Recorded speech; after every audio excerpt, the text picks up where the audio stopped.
نحمدہ ونصلی ونسلم علی رسولہ الکریم اما بعد فاعوذ باللہ من الشیطان الرجیم بسم اللہ الرحمن الرحیم قد جاءکم من اللہ نور وکتاب مبین صدق اللہ مولانا العظیم وصدق رسولہ النبی الکریم الامین ونحن علی ذالک من الشاہدین والشاکرین والحمد للہ رب العالمین۔ واجب الاحترام سامعین و حاضرین، اللہ کے فضل اور توفیق سے ربیع الاول کی مناسبت سے آج میں آپ کی خدمت میں رسول خدا صلی اللہ علیہ وسلم کی سیرت پر گفتگو کا جو سلسلہ ہے، آج اس میں یہ پہلی گفتگو ہوگی۔ اس کے لیے میں نے مناسب یہ سمجھا کہ وہ عربی زبان کا ایک محاورہ ہے کہ الاشیاء تعرف باضدادھا، کہ چیزیں اپنی ضدوں سے پہچانی جاتی ہیں۔ روشنی کی صحیح قدر جو ہے نا، کھل کے ان کا جو اصل جوہر ہے ہمارے سامنے آتا ہے۔ لہٰذا اگر ہم رسول خدا صلی اللہ علیہ وسلم کی بعثت سے دنیا میں صبح نور کا جو ظہور ہوا، اس کی قدر و قیمت کو پہچاننا چاہتے ہیں تو شب دیجور کا شعور بھی بڑا ضروری ہے۔ یہ لازم ہے کہ ہم سمجھیں کہ حضور سے پہلے اصل میں تھا کیا، صورتحال کیا تھی۔ اور قرآن مجید فرقان حمید نے جگہ جگہ رسالت مآب صلی اللہ علیہ وسلم کی بعثت سے پہلے کے جو حالات ہیں ان کو بیان کیا، اور ساتھ یہ اعلان کیا کہ ان کانوا من قبل لفی ضلال مبین، کہ رسول اللہ صلی اللہ علیہ وسلم کی بعثت سے پہلے یہ لوگ کھلی گمراہی کے اندر تھے، ہر طرح کی گمراہی، عقائد کی، سماجی رویوں کی، باہمی تعلقات کی، انسانوں کے بارے میں عزت اور وقار کے اعتبار سے جو ناہمواری ہے، ہر حوالے سے لفی ضلال مبین، کہ انسان لوگ کھلی گمراہی کے اندر تھے۔ اب وہ کھلی گمراہی، آپ ذرا یہ تصور ذہن میں رکھیں کہ بنی اسرائیل میں آخری پیغمبر جن کی بعثت ہوئی وہ حضرت عیسیٰ علیہ السلام ہے، اور یہ گزرے ہیں رسول اللہ صلی اللہ علیہ وسلم سے پہلے 571 سال بعد اللہ کے نبی آئے، یعنی کہہ لیں کہ لگ بھگ 6 صدیاں گزر گئی ہیں اور اس دور میں کوئی پیغمبر نہیں آئے۔ اور دنیا کے اندر ایک لحاظ سے پورا جواز بن رہا ہے کہ جو گمراہی پھیل چکی، جو حالات بگڑ چکے، ان حالات کو سنوارنے کے لیے، دوبارہ صحیح رستے پر انسانیت کو ڈالنے کے لیے اب کسی انقلاب آفرین شخصیت کی ضرورت ہے، اور اسی ضرورت کو پورا کرنے کے لیے اللہ تعالیٰ نے نبی آخر الزمان کو مبعوث فرمایا۔ اب قیامت تک اللہ کے نبی صلی اللہ علیہ وسلم ہیں اور آپ کی تعلیمات ہیں۔ وہ احمد ندیم قاسمی کی طویل نعت کا ایک شعر ہے کہ اوروں کا جو ماضی تھا ہزاروں کا سہی، اب جو تا حشر کا فردہ ہے وہ ہے تنہا تیرا۔ اب جو صبح نور طلوع ہوئی رسول اللہ صلی اللہ علیہ وسلم کی آمد کے ساتھ، اب اس کے اجالوں سے قیامت تک انسانیت فیض یاب ہوتی رہے گی۔ اس سے پہلے کیا تھا؟ اگر آپ بات کریں تمام الہامی کتابوں کی، انبیاء پر نازل ہونے والے صحائف کی، تو سب اپنی اصل کھو چکے ہیں۔ تورات، زبور، انجیل، سب اپنی اصل زبان بھی باقی نہیں ہے۔ عبرانی زبان، ہیبرو زبان ختم ہو چکی، آرامی اور سریانی زبانیں دنیا سے مٹ چکی، دیگر مذاہب کی کتابیں بھی اپنی اصل حیثیت کھو چکی۔ یہ ہندوستان کے اندر بڑا مذہب، ہندو مذہب، جین مت، بدھ مت، ہندو مت، اور آخر میں اصلاحی تحریک کے نتیجے میں سکھ مت، تو یہ سارے پہلے کے مذاہب جو تھے وہ اپنی اصل تعلیمات ضائع کر چکے ہیں۔ اسی لیے نبی کریم صلی اللہ علیہ وسلم نے ارشاد فرمایا تھا، بڑا کمپریہنسو جملہ حضور کا، فرمایا کہ لا تصدقوا اہل الکتاب ولا تکذبوہ، کہ تم اہل کتاب کی نہ تو تصدیق کرنا اور نہ ہی تکذیب کرنا۔ تصدیق اس لیے نہیں کرنا کہ بہت ساری باتیں غلط آ گئی ہیں، اور تکذیب اس لیے نہیں کرنی کہ کچھ چیزیں ابھی بھی بچی ہوئی ہیں ان کے پاس، کسی سچی بات کی تکذیب نہ ہو جائے، خاموشی اختیار کرو۔ اب قیامت تک ہدایت کے لیے ہمیں کوئی دوسری کتاب پڑھنے کی ضرورت نہیں ہے۔ ہدایت کے لیے میں لفظ بول رہا ہوں، معلومات کے لیے پڑھ سکتے ہیں، ہدایت کے لیے اب صرف قرآن مجید ہے، آخری اور حتمی پیغام۔ اللہ نے زبور کی دعاؤں کو، تورات کی کے قانون کو، انجیل کی خوشخبریوں اور اخلاق کو، ان ساری چیزوں کے بنیادی جوہر کو اللہ تعالیٰ نے قرآن مجید میں جمع کر دیا۔ یہ جو آیت میں نے پڑھی ہے نا، قد جاءکم من اللہ نور و کتاب مبین، کہ اب ہدایت کے لیے یا کتاب مبین ہے قرآن مجید، کوئی اور چیز نہیں ہے، اور اتباع کے لیے صرف ایک شخصیت ہے، اور وہ محمد رسول اللہ صلی اللہ علیہ وسلم کی ہے۔ لوگوں، تمہارے پاس وہ نور ہدایت پیغمبر صلی اللہ علیہ وسلم کی صورت میں تشریف لا چکے ہیں، وہ کتاب نور مبین، کتاب مبین، روشن کتاب، کہ جو تمہیں باقی ساری کتابوں سے بے نیاز کرتی ہے۔ نہ اب ویدیں پڑھنے کی ضرورت ہے، اور نہ ہمیں تورات، زبور اور انجیل، ہدایت کے لیے اب صرف اور صرف قرآن مجید۔ دنیا کے اندر مذاہب، تہذیبیں جو اس وقت موجود تھیں، ان کے حالات کو دیکھیں، اور پھر دیکھیں کہ نبی صلی اللہ علیہ وسلم اصل تبدیلی کیا لے کر آئے ہیں، اصل انقلاب آپ کیا لے کر آئے ہیں، کہ اس وقت کے جو کی بڑی تہذیبیں ہیں، اگر آپ عرب کا نقشہ سامنے رکھ لیں، دنیا کا نقشہ سامنے رکھ لیں، تو اس وقت جو دنیا کی معلوم آبادی ہمارے سامنے آتی ہے، یہ امریکہ وغیرہ تو کہیں جا کے واسکو ڈے گاما نے دریافت کیا نا، اس وقت جو دنیا جہاں پر آباد ہے، وہ اگر آپ نقشہ سامنے رکھیں تو ایسے لگتا ہے کہ وہ مقام جہاں اللہ کے نبی کی ولادت ہے، جہاں حضور اعلان نبوت فرما رہے ہیں، مکہ مکرمہ، یہ گویا کہ جس طرح انسان کا جسم، اس کے اندر دل کی حیثیت بنتی ہے، اس وقت کی جو معلوم دنیا ہے، اس میں پیغمبر صلی اللہ علیہ وسلم کا مقام ولادت اور مقام بعثت گویا کہ وہی حیثیت رکھتا ہے۔ یہ گویا کہ دنیا کے لیے پیغام ہے کہ اگر یہ جگہ اور یہ مقام تمہارے لیے منبع نور بنے گا تو پورا جسم ٹھیک، اور اگر یہ مقام اور جگہ تمہارے لیے ہدایت کا مرکز نہیں بنے گی تو پھر تمہارے بھٹکنے کے امکانات، گمراہی کے امکانات بڑھ جائیں گے۔ تو اللہ کے پیغمبر صلی اللہ علیہ وسلم آپ تشریف لائے، اس وقت ایران، روم، مصر، چین اور یونان جو تہذیبیں گزر چکی اور جن کا اس وقت اسلام کو سامنا ہے، یہی تہذیبیں ہیں۔ حالات ان کے کیا تھے؟ اگر آپ ایران کی طرف آئیں تو آپ کو پتہ چلے گا کہ ایران کے اندر مذہبی طور پر اور سماجی طور پر کیا خرابیاں تھیں کہ جن کو دور کیا اور جن کی نفی ہوئی تو اللہ کے پیغمبر صلی اللہ علیہ وسلم کی دعوت کو لوگوں نے قبول کیا۔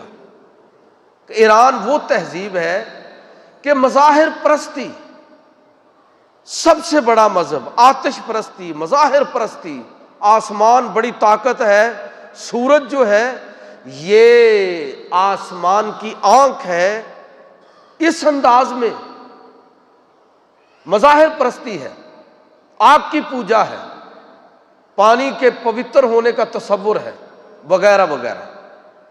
اور جب ایران کے اندر ایک بہت بڑے شخصیت گزری جن کو زرتشت کہا جاتا ہے. ایک کتاب ہے دا ہسٹری آف زراسٹر، یعنی زرتشت کی تاریخ، اور یہ کہا جاتا ہے کہ شاید یہ پیغمبر تھے، شاید حضور صلی اللہ علیہ وسلم کے آنے سے ہزاروں سال پہلے شاید یہ پیغمبر تھے، اس لیے کہ جو چیزیں اب ان کی ہمارے سامنے آئی ہیں، ان کی کتابوں کے جو ٹکڑے بچے ہوئے تھے، کتاب ان کی یند ہے، شرح اس کی اوستا ہے، اور ان کے جو مذہبی نغمے ہیں وہ گاتھا ایک کتاب ہے اس کے اندر محفوظ ہے. تو اگر وہ ساری ہم ملا کے اس کے وہ چیزیں پڑھیں تو لگتا ہے کہ شاید وہ اللہ کے پیغمبر تھے. کچھ چیزیں وہی ہیں جو اسلام کی تعلیم ہے، لیکن بہت ساری چیزیں ملا دی گئی. تو یہ بگڑا ہوا معاشرہ جس کے اندر ایسے تصورات مظاہر پرستی کے اور سماجی ناہمواری کے، جس نے اس معاشرے کو بالکل تباہ کر کے رکھ دیا. یہ آپ جو نام پڑھتے ہیں مزدک، اقبال نے بھی استعمال کیا ہے، مانی تصورات، کہ اگر آپ یہ ایک شخص گزرا وہاں پر مانی، جس کو خیال ہوا کہ میں پیغمبر ہوں، تو وہ کہتا تھا کہ بس انسان کے لیے نجات یہ ہے کہ وہ اپنے آپ شادی نہ کرے، تنہائی اختیار کرے، اپنے آپ کو ہلاک کر دے. اب مجھے یہ بتائیے کہ ایسے تصورات کے ساتھ کیا دنیا کا وجود اور انسانیت کا وجود باقی رہے گا؟ یہ مانی ہے. اور مزدک، اقبال نے جس پر تنقید کی، اقبال کا بہت گہرا مطالعہ تھا، ایرانی جو مابعد الطبیعاتی بحثیں ہیں اس پر اقبال کا بڑا گہرا مطالعہ تھا. تو اقبال اس پر تنقید کرتے ہوئے کہ مزدک اور مانی کے تصورات کو، کہ مزدک کیا کہتا تھا کہ وہ تمام چیزیں، دولت ہے، عورت ہے، جس کی وجہ سے جھگڑا ہوتا ہے، یہ کسی کی ملکیت نہیں ہونی چاہیے، یہ تمام انسانوں کی مشترکہ ملکیت ہے. نیا فساد کھڑا کر دیا، ایک نیا مسئلہ سماجی طور پر کھڑا کر دیا.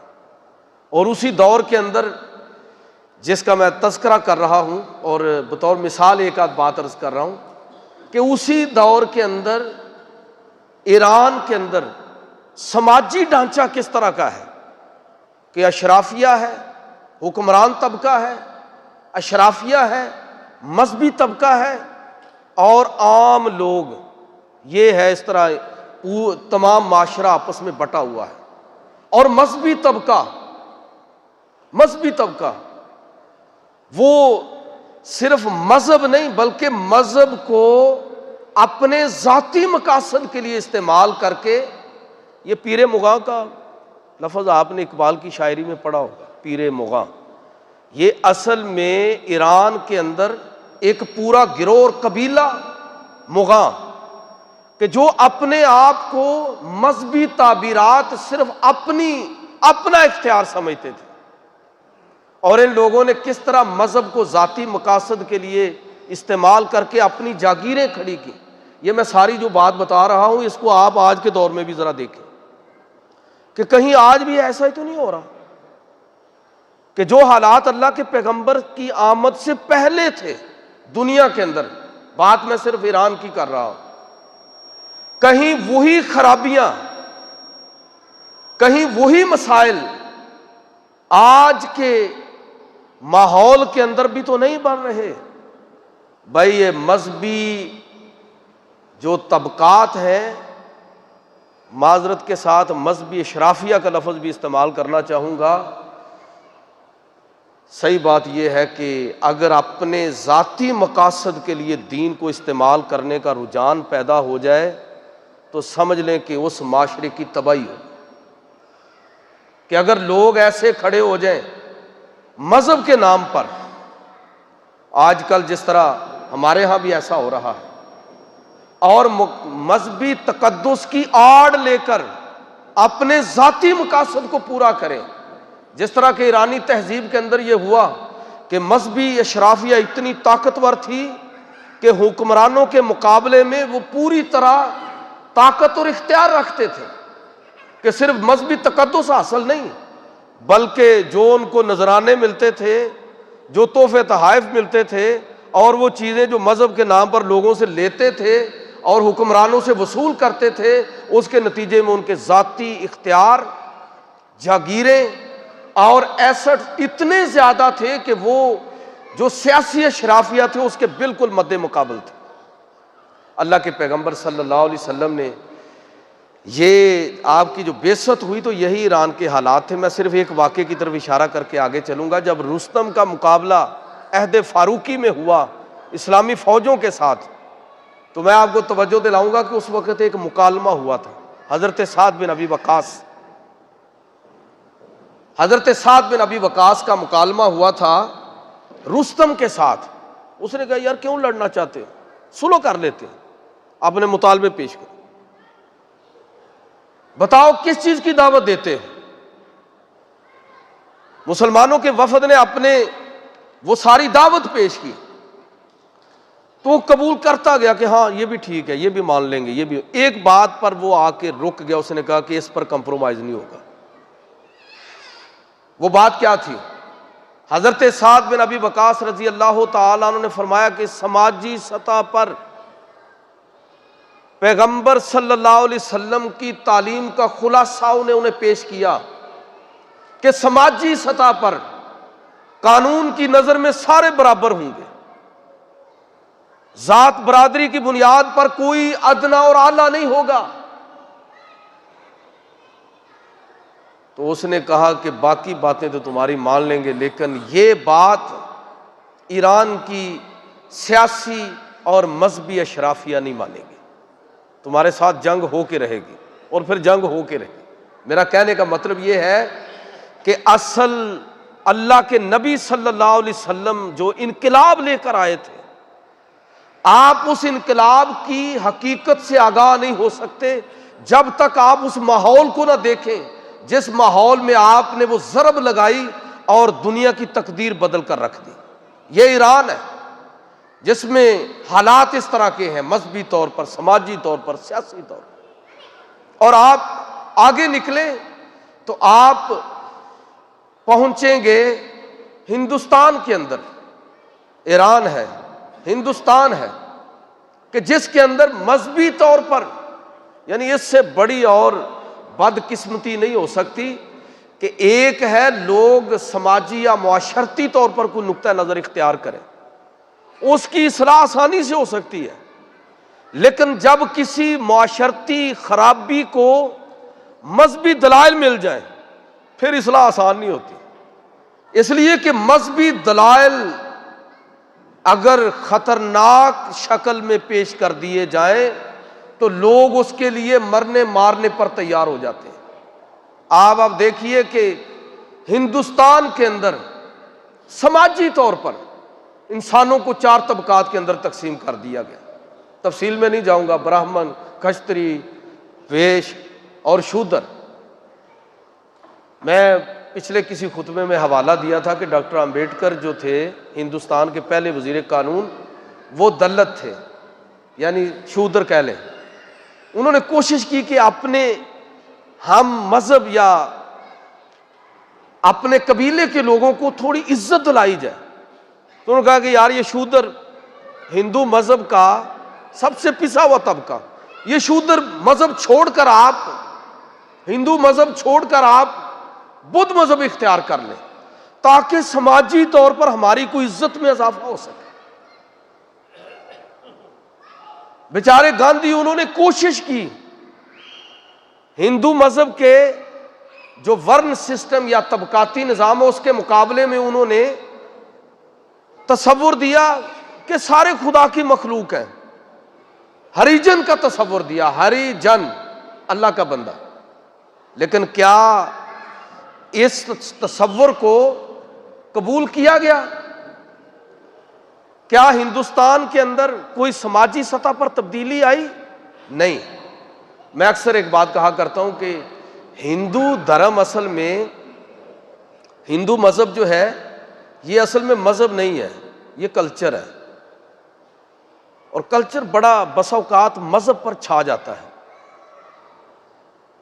مذہب پر غالب آ جاتا ہے۔ اس کے لیے بڑے طاقتور شخصیات اور بڑے طاقتور نظریات چاہیے ہوتے ہیں۔ انسائکلوپیڈیا آف لیونگ فیتھ، یعنی زندہ مذاہب کا دائرۃ المعارف، اس نام پر پورا انسائکلوپیڈیا ہے۔ اس میں جو ہندو مذہب کا آرٹیکل ہے اس کا مقالہ نگار یہ اس نے لکھا ہے کہ ہر مذہب کی تعریف کی جا سکتی ہے لیکن ہندو مذہب کی تعریف نہیں کی جا سکتی، یہ ہے ہی کلچر۔ میں اکثر یہ جملہ کہا کرتا ہوں کہ ہندوستان واحد مثال ہے دنیا کے اندر، یہ سننے والی بات ہے آپ کے، آپ دوستوں کے توجہ والی بات ہے۔ یہ ذرا قاری صاحب یہ بچوں کو تھوڑا، آپ جو دوست بچوں کو لے کے آتے ہیں وہ تھوڑا ان کو اپنے کنٹرول میں بھی ذرا رکھیں، باقی یہ تھوڑا بڑی گڑبڑ تو چلتی رہے گی، لیکن یہ ہے کہ تھوڑا اگر آپ اپنے ساتھ بٹھائیں، بچوں کی تربیت کریں تو یہ زیادہ اچھا ہو۔ تو میں یہ بات کر رہا ہوں کہ ہندوستان واحد مثال ہے کہ جہاں مسلمانوں نے 764 برس تک حکمرانی کی ہے، اس سماج کا حصہ رہے ہیں۔ کبھی آپ نے غور کیا کہ پھر یہاں اسلام کیوں نہیں پھیلا؟ یار پوری دنیا میں تھوڑے سے وقت میں اسلام پھیل گیا، عرب چند سالوں میں سارے کا سارا مشرب اسلام ہو گیا۔ اسلام ایران کے اندر داخل ہوا، ایران کی تقدیر بدل گئی، روم نے اسلام کے سامنے سرنڈر کر دیا۔ جہاں جہاں اسلام پہنچا ہے، مجاہدین پہنچے ہیں، صوفیاء پہنچے ہیں، اسلام وہاں کا غالب مذہب بن گیا۔ ہندوستان واحد مثال ہے، اور اس کا تجزیہ میں یہ کیا کرتا ہوں کہ اس کی بڑی وجہ یہ ہے کہ ہم نے، ہمارے آباء و اجداد نے اور ہم نے بھی اسلام تو قبول کیا ہوا ہے، اسلام کو دین تو مانتے ہیں، لیکن ہم نے مذہب تبدیل کیا، کلچر نہیں تبدیل کیا۔ اس کا نتیجہ کیا نکلا ہے؟ اس کا نتیجہ یہ نکلا ہے کہ آج بھی ہم ہندوز کلچر کے زیر اثر ہمارے اعمال اور افعال ہیں، اسلام کے زیر اثر نہیں ہے۔ ساری چیزیں اسلامی تہذیب اور کلچر کے زیر اثر ہونا ضروری بھی نہیں ہے، لیکن وہ چیزیں جن کا براہ راست اسلامی فکر کے ساتھ ٹکراؤ ہے ان کو تو بدلنا چاہیے تھا۔ عرب سارا مسلمان ہو گیا، ایران اور روم اور دنیا کی تقدیر بدل گئی، یورپ کے قلب تک اموی خلافت کی صورت میں اسلام پہنچا اور چھا گیا۔ یہاں کیا مسئلہ ہوا ہے؟ ہم نے کلچر کو مذہب کے طور پر اختیار کیا ہوا ہے۔ بھائی کیوں کوئی بندہ مسلمان ہو؟ میں آپ سے اپنے آپ سے سوال کر رہا ہوں، کیوں کوئی شخص مسلمان ہو جبکہ اسلام قبول کرنے کے بعد بھی اس کے سماجی رتبے کے اندر کوئی تبدیلی نہیں آتی؟ ایک مسلمان آدمی ہو جائے کوئی کرسچن، تو اس کے بعد ہم اس کو کیا کہتے ہیں؟ ہم کہتے ہیں جی یہ دیندار ہے، مصلی ہے، خدا نخواستہ چوڑا ہے، مسلم ہے، پتہ نہیں کیا کیا الفاظ استعمال کرتے، اپنا حصہ نہیں بناتے۔ اللہ کے پیغمبر صلی اللہ علیہ وسلم کا اصل انقلاب کیا تھا؟ آپ نے ہمیں بتایا کہ زید بن حارثہ رسول اللہ کے غلام تھے، آپ کے حسن سلوک کے نتیجے میں مسلمان ہوئے، اپنے خاندان کے اندر ان کی شادی کی۔ سورۃ الاحزاب کے اندر صرف ایک، پورے قرآن میں صرف ایک صحابی کا نام قرآن میں آیا ہے اور وہ زید بن حارثہ ہے، سورۃ الاحزاب۔ جو ان کو مقام اور مرتبہ ملا، ان کے صاحبزادے اسامہ بن زید، اللہ کے پیغمبر نے اپنی حیات طیبہ کے آخری ایام میں جو لشکر روانہ فرمایا اس کی قیادت اسامہ بن زید کو دی، اور عرب کے سارے سرداروں کو ان کے ماتحت کر دیا۔ یہ کوئی مثال پیش کر سکتا ہے؟ صہیب رومی کو جو مرتبہ ملا، بلال حبشی جس طرح عزت اور وقار پاتے ہیں اس دین کے اندر آنے کے بعد کہ جنت میں حضور کی سواری کی مہار پکڑ کر سب سے پہلے داخل ہونے والے، بیت اللہ کی چھت پر فتح مکہ کے موقع پر اذان دینے والے، وہ بلال کہ جن کو سارے صحابہ ان الفاظ میں یاد کیا کرتے تھے کہ سیدنا بلال، ہمارے آقا، ہمارے سردار بلال حبشی۔ میرا کہنے کا مطلب یہ ہے میرے بھائیوں کہ جب تک سماجی سطح پر ہم اس دین کو قبول نہیں کریں گے، اپنے رویوں کے اندر تبدیلی لے کر نہیں آئیں گے، ہم نے میں وہ جملہ دہراؤں گا جو اکثر دہراتا رہتا ہوں کہ ہم نے اس اسلام کو بطور دین کے وراثتاً، عقیدتاً اور تقلیداً قبول کیا ہوا ہے، اور اس کی کوئی قدر و قیمت نہیں ہے۔ جب تک یہ دین شعوراً قبول نہیں کریں گے اس وقت تک اللہ کے ہاں، اللہ کے رسول کے ہاں اس کی کوئی قدر نہیں۔ یہ محمد عربی صلی اللہ علیہ وسلم نے ہماری تربیت فرمائی تھی کہ سب ایک ہیں، کلکم لآدم وآدم من تراب، سب آدم کی اولاد ہیں، آدم مٹی سے بنے تھے۔ یا ایھا الناس انا خلقناکم من ذکر و انثی وجعلناکم شعوبا وقبائل لتعارفوا ان اکرمکم عند اللہ اتقاکم۔ کدھر گیا یہ تصور؟ کیوں لوگ مسلمان ہوں؟ مجھے اکثر یہ بات سوچتے ہوئے خوف آتا ہے کہ قیامت کے دن کہیں ہم سے یہ نہ پوچھ لیا جائے کہ فلاں فلاں لوگ تمہارے سماجی رویوں کی وجہ سے مسلمان نہیں ہوئے، تم اس کے جواب دے، تم سے اس کی باز پرس ہوگی، تم سے ان کے ایمان سے دور رہنے کا حساب کتاب ہوگا، کون اس کا جواب دے گا؟ اللہ کے پیغمبر صلی اللہ علیہ وسلم نے تو انقلاب برپا کر دیا، آپ تو تبدیلی لے کر آئے، آپ نے سماجی سطح پر، اعتقادی سطح پر لوگوں کی اصلاح فرما دی، لیکن ہم کیا کر رہے ہیں یہ ہم لوگوں کو دیکھنا چاہیے۔ آپ پڑھیں ذرا ویل ڈورانٹ کی کتاب دا ایج آف فیتھ، اور آپ پڑھیں روما کی تاریخ کے لیے اردو میں ترجمہ ہو گیا ہے، تاریخ زوال روما، ایڈون گبن کی کتاب ہے، decline and fall of the Roman empire. اکثر میں اس کا ذکر کرتا ہوں تو ہمیں پتہ چلتا ہے کہ تھا کیا حضور صلی اللہ علیہ وسلم سے پہلے، کیا حالت تھی ایران کی، کیا حالت تھی ہندوستان کی، کیا حالات تھے اس وقت کی سپر طاقت روم کے۔ خلاصہ اگر میں بیان کروں گبن کے الفاظ میں کہ ایسا سماج کہ آپ وہ ذرا دور چھوڑ دیں، جب وہ اس میں بھی چلے جائیں تو وہ بھی بڑا خوفناک ہے کہ یونانی تہذیب کے بارے میں کہا جاتا ہے کہ تمام تہذیبوں کی ماں ہے۔ آپ یونانی تہذیب جہاں ارسطو کو، افلاطون کو، سقراط کو آج بھی حوالے کے طور پر ذکر کیا جاتا ہے، جو مکالمات ان کے ہم تک پہنچے ہیں اور جو کتابیں ان کی ہم تک پہنچی ہیں ان بڑے لوگوں کی، ان سب کو اگر آپ سامنے رکھیں تو آدمی خوفزدہ ہو جاتا ہے کہ جن کو معلم اخلاق کہا گیا، ارسطو کو معلم اول، معلم اخلاق، اس کے ہاں اخلاق کیا ہے، سماجی ڈھانچہ اس کی نظر میں کیا ہے؟ وہ کہتا ہے کہ حکمران طبقہ یہ الگ ہے، ان کی حیثیت بھی الگ ہے، ان کے حقوق بھی الگ ہیں۔ حکما، چونکہ خود وہ حکیم تھا، فلسفی تھا، تو اس طبقے کے وہ حقوق بیان کرتا ہے۔ تیسرے درجے میں عام لوگوں کے، کاشتکار، خدمتگار، اور آخری درجے میں بندے کی روح پر لرزہ طاری ہو جاتا ہے جب وہ ارسطو کے ان الفاظ کو پڑھتا ہے جو اس نے غلام کی تعریف میں لکھے ہیں۔ وہ لکھتا ہے کہ غلام ایک ایسا آلہ ہے جس میں جان ہوتی ہے، یعنی غلام اور باندی، اس کے بارے میں یہ بھی تصور نہیں ہے، یہ بھی ماننے کے لیے تیار نہیں ہے کہ وہ انسانوں کے درجے میں داخل ہے، وہ حیوانات ہیں، ان کے کوئی احساسات نہیں ہے، ان کے شعور کی نفی ہو رہی ہے۔ یہ کون ہے؟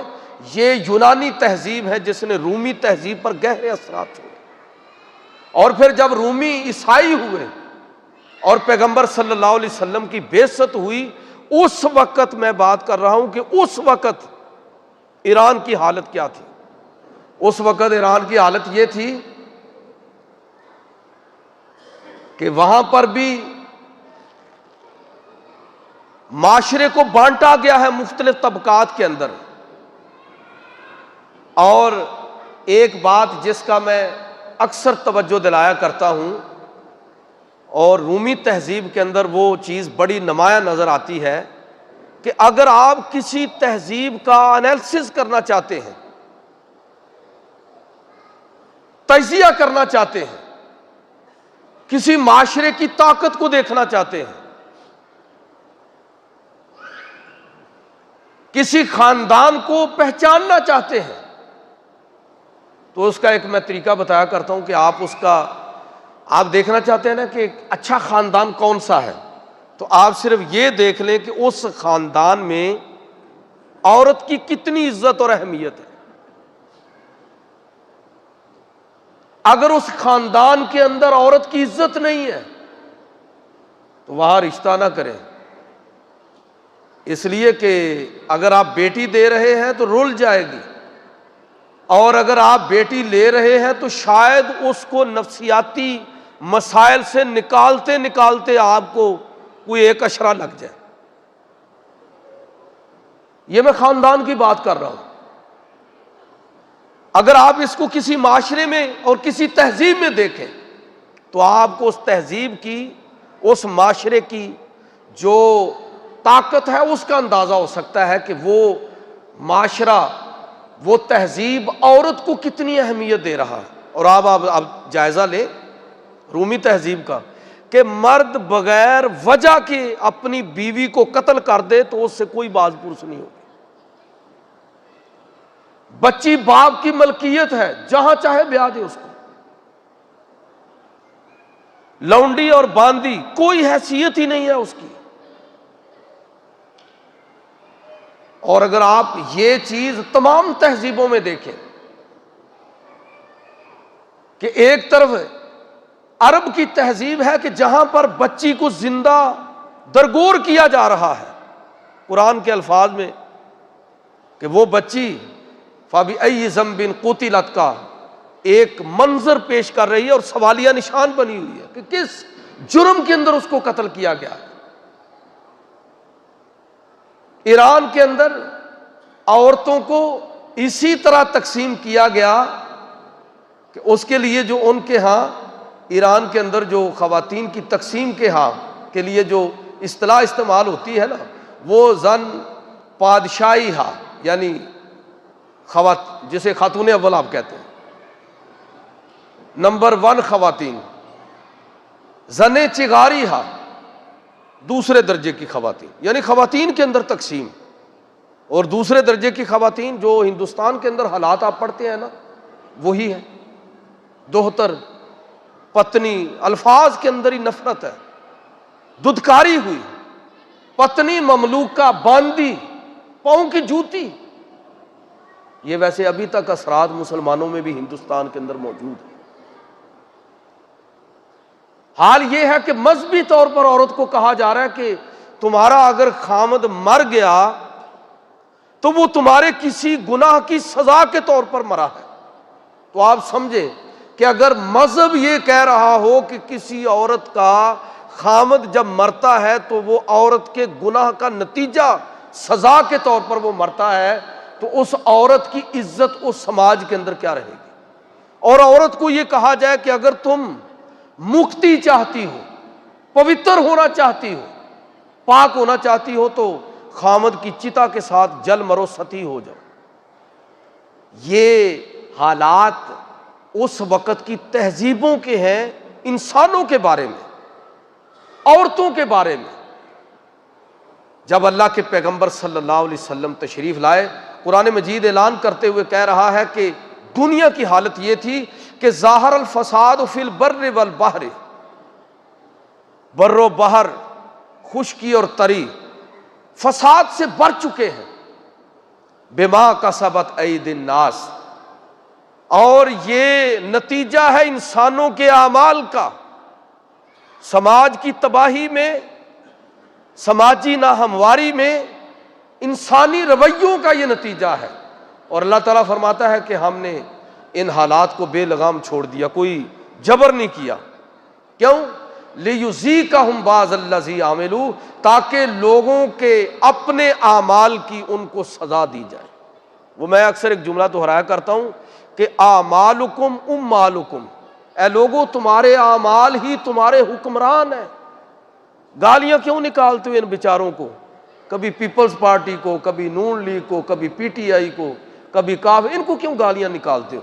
اپنے آپ کو برا بھلا کہو، اپنے گریبانوں کے اندر جھانک کے ہم سب، یہ لوگ ہمارے گناہوں کی سزا ہے، ہماری کرپشن، بد اعمالیوں کا نتیجہ ہیں یہ لوگ۔ ہم میں سے ہر شخص حسب توفیق بے ایمان ہے۔ وہ جو کہتے ہیں نا کہ ایماندار وہی ہے جس کو بے ایمانی کا موقع نہیں ملا۔ جب قوم کا مجموعی مزاج اس طرح ڈھل جائے تو پھر اللہ تعالیٰ اس قوم کو چھوڑ دیتا ہے، ان کا سماج، ان کا معاشرہ تباہ ہو جاتا ہے اور بدترین حکمران ان کو نصیب ہوتے ہیں۔ اور لوگوں کی سوچ کس طرح تبدیل ہوتی ہے؟ وہ حبیب اکرم ایک جرنلسٹ ہے، اس نے ابھی گجرانوالہ کا سروے کیا، ابھی تازہ، تو ایک آدمی نے بڑا دلچسپ سوال اس کو دیا، جواب دیا۔ اس نے کہا جی یہ کسی حکمران کا نام لے کر، تو اس نے کہا جی وہ بڑے اچھے تھے، کھاتے تو لگاتے بھی تو تھے۔ آپ اندازہ کریں کہ جس قوم کا اخلاقی گراوٹ کا حال یہ ہو کہ وہ کرپشن کو عین جائز سمجھنے لگے، اس میں کوئی بہتری آ سکتی ہے؟ اس لیے ہمیں توبہ کرنی چاہیے، اجتماعی توبہ کرنی چاہیے۔ اگر ہم ان مسائل سے نکلنا چاہتے ہیں تو خدا کے لیے اپنے رویوں کو ٹھیک کریں۔ ہم آج پھر انہی حالات اور ماحول سے دوچار ہیں جو پیغمبر صلی اللہ علیہ وسلم کی بعثت سے پہلے تھا۔ آج مذہبی اشرافیہ لوگوں کے حقوق کو غصب کر رہی ہے۔ آج پھر اسی طرح یہ ہماری اور ہماری نسلوں کے قسمت کے مالک بن بیٹھے ہیں، یہ لوگ ہمارے اعمال کا نتیجہ ہے۔ آج IMF اگر اجازت نہ دے تو یہ لوگ بجلی کے بلوں میں کوئی کمی نہیں کر سکتے، بکے ہوئے لوگ ہیں۔ ایسے گھر میں ہم رہ رہے ہیں جس کی بلڈنگ بھی کرائے کی ہے، فریج بھی قسطوں پر ہے، گاڑی بھی بینک سے لی ہوئی ہے، ہماری کوئی چیز ہے نہیں اس میں، صرف ہم رہ رہے ہیں۔ ایسی غلام قومیں، ان کے لیے کسی بڑے انقلاب کی ضرورت ہوتی ہے۔ اس وقت بھی حالات یہی تھے۔ اللہ کے پیغمبر صلی اللہ علیہ وسلم آئے، سیاسی اشرافیہ قابض ہے سارے وسائل پر، اللہ کے نبی نے اس سٹیٹس کو توڑا۔ مذہبی اشرافیہ، آج بھی مذہبی اشرافیہ یہ بڑے خطرناک لوگ ہیں۔ میں مذہب کے سٹیج پر بیٹھ کے بات کر رہا ہوں۔ وہ تمام مذہبی اشرافیہ جو مذہب کے نام پر لوگوں کو لوٹ رہی ہے، مذہب کو اپنے ذاتی مقاصد کے لیے استعمال کر رہی ہے، یہ کوئی دین کے خیر خواہ نہیں ہے۔ ہماری جہالت ملاحظہ کریں، ہمیں چونکہ دین کا پتہ نہیں ہے، ہم سمجھتے ہیں کہ جنت اور جہنم میں انہوں نے داخل کرنا ہے۔ یاد رکھیے کہ جنت کا مالک اللہ تبارک و تعالی خود ہے، اور اللہ رب العزت لوگوں کی جنت اور جہنم کا فیصلہ خود اللہ رب العزت فرمائے گا۔ کوئی انسان اس کا فیصلہ نہیں کر سکتا، کسی انسان کو یہ اختیار نہیں ہے کہ وہ لوگوں کے ایمان کا، ان کی جنت کا اور جہنم کا فیصلہ کرے۔ لیکن ہمارا ضعیف الاعتقادی کا حال یہ ہے کہ جنت خریدنے کے چکر میں پتہ نہیں ہم خود ہی اصل میں اپنے آپ کو ہم تلے ہوئے ہیں مرنے پر۔ میں بات ختم کرنے لگا ہوں۔ یہ ربیع الاول ہے نا، آج اس سلسلے کی میں نے پہلی گفتگو کی ہے، چند باتیں آپ کی خدمت میں عرض کی ہے۔ تو مجھے یہ بتائیے، یہ میں سوال اپنے آپ سے بھی کر رہا ہوں اور آپ سے بھی کر رہا ہوں کہ کیا پیغمبر صلی اللہ علیہ وسلم کوئی ایک دن کی شخصیت ہے کہ 12 ربیع الاول منا لیا، کچھ چند دیگیں چڑھا لیں، جلوس نکال لیا، پورے سال کے گناہوں کی ہم نے گویا کہ بس سارے معاملات کلیئر کر لیے، پچھلے بھی کلیئر کر لیے، اگلے بھی کلیئر کر لیے۔ میرے بھائیوں، ہم نے پیغمبر صلی اللہ علیہ وسلم کو ایک دن یا 12 دنوں کی شخصیت بنا دیا ہے، ہم نے اہل بیت کو کوئی 10 دنوں کی شخصیت بنا دیا ہے، ہم نے اس دین کو مرنے جینے تک محدود کر دیا ہے۔ کیسے انقلاب آئے گا ہمارے سماج کے اندر، کیسے انقلاب آئے گا ہماری شخصیت کے اندر، کیسے انقلاب آئے گا ہمارے گھر کے اندر، یہ معاشرہ کیسے تبدیل ہوگا؟ اللہ کے پیغمبر صلی اللہ علیہ وسلم تشریف لائے تھے اس اعلان کے ساتھ کہ اللہ تعالیٰ نے فرمایا قد جاءکم من اللہ نور، آ گیا ہے نور ہدایت تمہارے پاس، روشنی آ گئی ہے محمد رسول اللہ صلی اللہ علیہ وسلم سے، آ گئی ہے وہ کتاب جو کتاب مبین ہے۔ کتنے ہیں ہم میں سے جو اس کتاب مبین سے روشنی لینا چاہتے ہیں؟ کتنے ہیں جو ہم پیغمبر صلی اللہ علیہ وسلم کی ذات سے روشنی لینا چاہتے ہیں، ہدایت لینا چاہتے ہیں؟ اللہ تعالیٰ نے فیصلہ کر دیا کوئی دنیا کے اندر کوئی شخصیت قابل اتباع نہیں ہے محمد رسول اللہ صلی اللہ علیہ وسلم کے سوا۔ کوئی پیر، کوئی فقیر، کوئی خطیب، کوئی مذہبی رہنما ہمارے لیے اسی وقت قابل احترام ہے، اسی وقت ہمارے لیے ہمارے سر کا تاج ہے جب ہمیں وہ محمد رسول اللہ صلی اللہ علیہ وسلم کے طریقے کے مطابق لے کر چلے۔ اگر وہ اپنی ذات کو پروموٹ کرتا ہے، کیوں نہیں سمجھ آتی ہم کو؟ کیوں نہیں یہ بات سمجھ آتی ہم کو کہ جو دین کی طرف دعوت نہ دے کاروباری ہے، اپنی ذات کو پروموٹ کر رہا ہے، دین محمدی کو پس پشت ڈال رہا ہے۔ دین سیکھو میرے بھائیوں، قرآن کو سمجھو۔ اللہ نے ہدایت کے لیے قرآن نازل کر دیا، اتباع کے لیے محمد رسول اللہ صلی اللہ علیہ وسلم کو بھیج دیا، بس دین مکمل ہو گیا۔ باقی میری طرح کے سارے لوگ اسی وقت قابل عزت ہیں جب وہ لوگوں کو قرآن کی طرف دعوت دیں گے، جب وہ لوگوں کو محمد رسول اللہ صلی اللہ علیہ وسلم کی غلامی کی دعوت دیں گے۔ اگر وہ اپنی طرف بلا رہے ہیں، اپنے آپ کو پروموٹ کر رہے ہیں، وہ بھی باقی لوگوں کی طرح کاروبار کر رہے ہیں۔ مذہبی اشرافیہ کا اسلام میں کوئی تصور ہی نہیں ہے۔ ہر مذہب کے اندر مذہبی اشرافیہ تھی یا بنا لی گئی، اسلام میں کوئی نہیں ہے۔